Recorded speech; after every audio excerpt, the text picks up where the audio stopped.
수급자 교육은 무엇을 해야 하고 언제까지 해야 할까? 어르신에게 상처가 났다고요? 안녕하세요. 국회의원 권 팀장입니다. 오늘은 수급자에게 해야 하는 교육과 수급자 안전에 대해 확인하는 수급자 안전관리에 대해 설명드리려 합니다. 평가 지표를 보면서 살펴볼까요? 지금 화면에 보시는 게 주간보호 37번 수급자 안전관리 지표입니다. 이 지표 같은 경우에는 방문 요양, 목욕, 간호도 공통 지표이니까요. 참고해 주시고요. 평가 지표를 읽을 때는 제가 늘 말씀드리죠. 위에서부터 아래로 읽는 게 좋다라고 늘 말씀드립니다. 그러면 위에 제목부터 읽어볼게요. 수급자의 안전을 위해 노력합니다. 우리가 어르신의 안전을 위해서 어떤 노력을 해야 되겠구나라는 것을 예측할 수가 있죠. 그럼 그 다음 평가 방향 읽어볼게요. 수급자가 기관과 가정에서 안전하게 생활할 수 있도록 노력합니다. 우리 센터뿐만 아니고 어르신이 집에 계실 때도 안전하게 생활할 수 있는 어떤 노력을 해야 되는구나 라고 또 예측을 할 수가 있죠. 그럼 이제 구체적인 평가 기준을 읽어볼게요. 평가 기준 1번을 읽어볼게요. 모든 수급자 보호자에게 6가지 욕창 예방, 낙상 예방, 탈수 예방, 배변 도움, 관절 구축 예방, 치매 예방 자료 및 노인 인권 보호 지침에 대해 연 한 해 이상 설명함이라고 되어 있네요. 그리고 또 밑에 신규 수급자는 급여 개시일부터 토요일, 공휴일 포함 14일 이내에 실시하였는지 확인함이라고 되어 있습니다. 여기서 포인트는 모든 수급자, 그 다음에 이 6가지 항목, 그 다음에 이 노인인권보호 지침을 연 한 회 이상 이 부분이 포인트라고 할 수 있고 신규 수급자는 토요일, 공휴일 포함 14일 이내가 이제 포인트입니다. 근데 보시면은 밑에 지표 적용 기간 잠깐 읽어볼게요. 평가 기준 1번 노인인권 보호 지침 설명 여부는 2023년 1월부터 확인함이라고 되어 있네요. 단 2022년 12월까지는 노인 학대 예방에 대해 설명하였는지 확인함. 이게 무슨 소리냐면은 이 평가 지표를 보실 때 이 파란 색깔 글씨는 무언가 바뀌었다 혹은 새로 생겼다라는 뜻입니다. 그래서 보통 이 지표가 바뀌게 되면은 공고일로부터 2월부터 적용을 받게 됩니다. 그래서 이 변경된 거는 2023년 1월부터 적용을 하겠다라는 뜻이죠. 근데 과거 지표를 보시면은 그때는 노인 학대 예방이라는 말을 썼습니다. 근데 요번에 개편된 매뉴얼에는 노인 인권 보호 지침이라고 말이 바뀌었기 때문에 이 설명을 하실 때 이 부분을 이제 구분을 하셔야 되겠죠. 그래서 이 두 개가 무슨 차이가 있냐라고 물어보신다면은 저희 센터에서 보유하고 있어야 될 서류 중에 급여 제공 지침이란 게 있습니다. 그래서 이 급여 제공 지침 내에는 노인 인권 보호 지침이 필수 사항이에요. 그리고 이 노인 인권 보호 지침 안에는 노인 권리 보호, 노인 학대 유형, 그다음에 학대 예방 및 대응 방법이 필수 사항입니다. 그러니까 과거에는 노인 학대 예방에 대해서만 설명을 하면 됐었는데 이제는 어르신에게 이 노인 인권 보호 지침 3가지를 더 설명을 드려야 된다라는 거죠. 그래서 이 점 꼭 기억하고 계셔야 됩니다. 그래서 확인 방법은 기록이라고 되어 있네요. 그러면 저희가 무언가 서류를 가지고 있어야 되겠죠? 그래서 확인 방법 1번을 보시면은 수급자에게 관련 자료를 설명하였는지 급여 제공 기록지 등 기록으로 확인함이라고 되어 있네요. 그러니까 뭐 급여 제공 기록지에 작성하셔도 되시고 그리고 등이라고 되어 있기 때문에 뭐 기관 자체적인 다른 서류를 만들어서 기록을 하셔도 무방하십니다. 그럼 제가 이제 예시를 보면서 좀 더 구체적으로 설명을 드릴게요. 저희가 어르신에게 총 7가지에 대해서 설명을 드려야 되는데 이게 말로만 해서는 안 되겠죠. 어르신에게 무언가 시각적인 자료를 보여드리면서 설명을 드려야지 어르신들도 이해를 더 잘 하십니다. 그래서 이렇게 수급자 안전관리 7가지 예방 항목이라는 뭐 자료를 만드셔도 되시고 아니면은 뭐 영상을 만드셔도 되시고 이거는 기관에서 자체적으로 선택을 해주시면 됩니다. 그래서 이렇게 쭉 총 7가지 욕창 예방부터 노인 인권 보호 지침에 대해서 이렇게 요약한 내용을 쓰면 되시는데 이거를 작성하실 때는 어려워하지 않으시면 되세요. 왜냐하면은 저희가 아까 그 급여 제공 지침이라는 말을 언급했잖아요, 제가. 이 중에서 탈수 예방이랑 배변 도움 빼고는 나머지는 다 급여 제공 지침에 포함되어 있는 내용입니다. 그래서 우리 기관의 급여 제공 지침을 참고해서 작성하면 되시고, 이 탈수 예방이나 배변 도움 같은 경우는 보건복지부에서 배포한 자료를 참고하시거나 요즘은 인터넷에 검색하면 너무 잘 나와 있죠. 그래서 인터넷에 있는 내용을 잘 마음에 드는 부분을 발췌해서 작성을 하셔도 됩니다. 쭉 이렇게 작성을 하면 되시는데, 보시면 내용이 되게 많아요. 그래서 어르신에게 이 모든 내용을 알려주기는 좀 힘드십니다. 안 그래도 이제 뭐 신체적, 인지적으로 좀 약한 어르신들이 센터를 이용하기 때문에 이거 설명을 하실 때는 핵심 내용만 이렇게 콕콕 집어서 설명을 하시는 게 어르신들이 이해가 더 잘 하십니다. 아니면 이런 뭐 포스터나 사진을 이용을 해주셔도 좋으시고요. 제가 7가지 항목 중에 좀 강조드리고 싶은 게, 이 노인 인권 보호 지침은 좀 더 구체적으로 어르신에게 강조를 해주시는 게 좋습니다.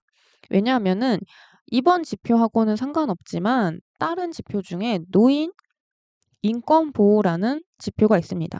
이 지표에는 어르신들이 이 노인 인권을 보호받기 위해서 어떤 교육을 들었는지 면담하는 항목이 있거든요. 근데 이 내용이 이제 필수 내용입니다.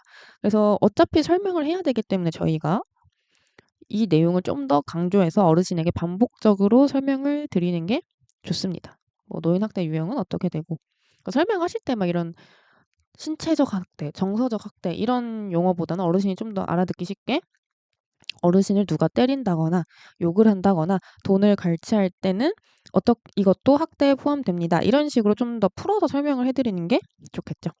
그러면 저희가 설명을 해드렸어요. 그러면 저희가 기록을 해야 되잖아요. 서류로 확인하기 때문에. 그래서 아까 장기요양 급여 제공 기록지에다가 해도 된다라고 적혀 있었죠. 그래서 급여 제공 기록지에다가 어떻게 작성을 하면 되냐면, 제가 지금 화면에 예시를 가져왔는데 이렇게 막 쓰시잖아요. 급여 제공 기록지를. 그러면 그 설명한 날에다가 특이사항란에 이렇게 작성을 하시면 됩니다.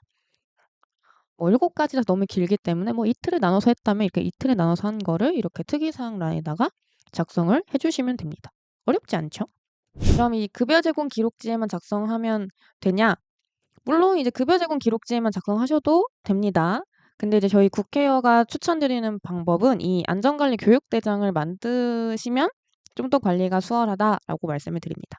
이제 어르신이 뭐 적거나 뭐 충분히 관리할 수 있는 인력이 되신다면 그냥 급여 제공 기록지에다가만 작성하셔도 되시는데, 이게 어르신이 많고 이러면은 일일이 다 급여 제공 기록지를 찾아야 되잖아요. 언제 교육을 했는지. 그래서 그런 찾는 시간과 그런 노력이 좀 아깝기 때문에 저희는 이렇게 한눈에 볼 수 있는 교육대장을 이제 추천을 드립니다. 그래서 교육대장 이거는 이제 법정 서식은 없기 때문에 기관에서 자유롭게 편한 방법으로 작성을 하면 되시는데, 저 같은 경우에는 이렇게 만들어 봤어요. 그래서 어르신 명단, 연 한 해니까 그 해당 연도에 저희 센터를 이용하신 어르신들을 쫙 작성을 하시고, 급여 개시를 언제 했는지. 왜냐하면 신규 어르신 같은 경우에는 14일 이내라고 했잖아요. 기존 어르신은 1년에 한 번. 그러니까 기존 어르신은 올해 같은 경우에는 1월 1일부터 12월 31일까지 중에 한 번을 하면 되는 거고, 24년도에 새로 들어오신 어르신들은 처음 급여 개시한 날로부터 14일이기 때문에 이 급여 개시일을 작성을 해주시면 조금 더 수월하시겠죠. 이 작성하시기가. 그래서 제가 좀 한눈에 보실 수 있도록 신규 어르신은 좀 색깔을 파란 색깔로 해놨는데, 신규 어르신은 급여 개시일로부터 14일이니까 14일이 넘지 않도록 이렇게 해주셔야 되시겠죠. 근데 제가 하나 말씀드리고 싶은 게, 이 14일을 이렇게 다르게 기준을 선택을 하시더라고요. 급여 개시일 포함으로 14일이냐, 아니면 급여 개시일 다음부터 이제 14일이냐, 이렇게 다 다르게 해석을 하셔가지고 이거를 제가 딱 정리를 해드리겠습니다. 평가 지표에 신규 어르신은 급여 개시일부터라는 말이 적혀 있었어요. 그럼 저희는 이 부터를 검색해 보시면 됩니다. 국어 사전에. 그럼 검색을 해봤더니 관련된 범위의 시작임을 나타내는 보조 사례요. 그러니까 그 특정 범위의 시작부터인 거죠. 시작. 이 달력을 보면서 조금 설명을 드려볼게요. 보시면은 만약 어르신이 오늘 저희 주간보호를 이용하기로 했다라고 하신다면은 아까부터가 그 시작이라고 했잖아요. 그러니까 오늘부터 17일부터 1일인 거예요. 그래서 그 다음 18일이 2일, 19일이 3일 이렇게 되는 거죠. 그래서 총 14일 이내니까 17일부터 하나, 둘, 셋, 넷, 다섯, 일곱, 여덟, 아홉, 열, 열하나, 열둘, 열셋, 열넷. 그러니까 30일까지는 어르신에게 설명을 해드려야 된다라는 거죠. 이해가 좀 되시나요? 이제 다시 안전관리 교육대장을 돌아와서 이 신규 어르신들은 아까 공휴일, 토요일 포함이니까 선생님 휴무와 상관없이 무조건 어르신 기준으로 14일 이내예요. 그래서 꼭 기억을 하셨다가 14일 넘지 않도록 설명을 해주시고 기록을 하셔야 됩니다. 근데 저 같은 경우에는 그냥 어르신이 들어오시면은 그 어르신 신규 교육이다라고 생각하고 그냥 바로 그날 혹은 그 다음날 아니면 7일 이내에 하시라고 말씀드립니다. 까먹어요. 안 그래도 할 일이 되게 많잖아요. 그러니까 그냥 신규 어르신이 들어오면은 해야 되는 업무다, 루틴이다라고 생각을 하시고 바로 그 즉시 교육을 해주시는 게 편합니다. 자, 이제 평가 기준 2번을 읽어볼게요. 직원으로부터 안전하게 급여를 제공받음이라고 되어 있고 면담으로 확인하겠다라고 되어 있습니다. 좀 더 구체적인 확인 방법을 보시면은 급여 제공 과정에서 수급자에게 상해를 입힌 적이 없고 사고 없이 안전하게 급여를 제공하였는지 수급자 보호자와 면담함이라고 되어 있네요. 그러니까 이제 질문을 하겠다는 거죠, 어르신에게. 어르신 어디 뭐 센터 이용하면서 다친 적은 없으세요? 혹시 직원들이 어르신을 뭐 때리거나 뭐 욕설을 한다거나 이런 부분은 없으세요? 이런 걸 이제 물어보겠다라는 거죠. 근데 대부분의 센터에서 사명감을 가지고 하시기 때문에 이런 경우는 거의 없으시죠. 3번 볼게요. 급여 제공 시 신체 부위에 입힌 상처가 없음. 이것도 면담하고 관찰을 하겠대요. 그러니까 뭐 평가관이 어르신에게 질문을 하면서 어르신을 직접 살펴보겠다라는 거죠.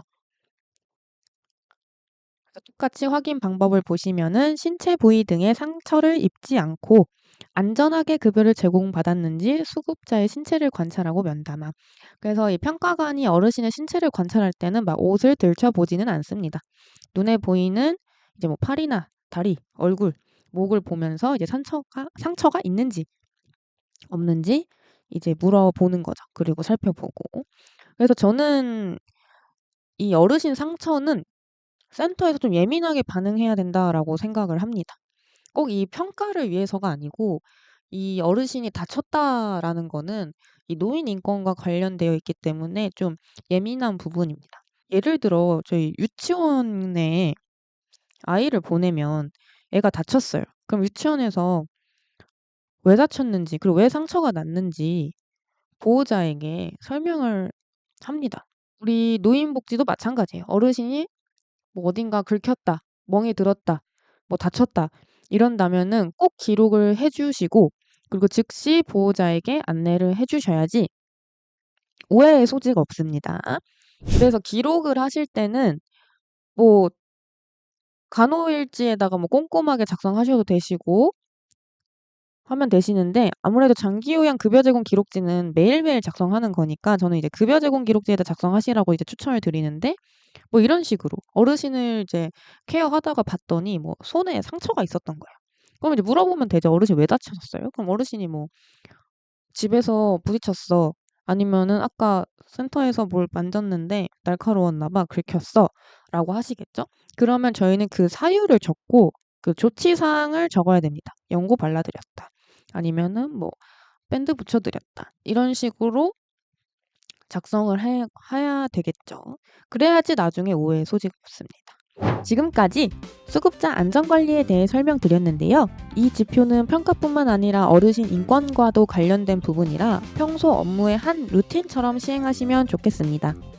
보여드린 자료는 국회어 네이버 카페에도 업로드 드릴 테니까요. 고정 댓글을 참고해주세요. 오늘은 이만 마무리하고요. 지금까지 국회어 권 팀장이었습니다. 감사합니다.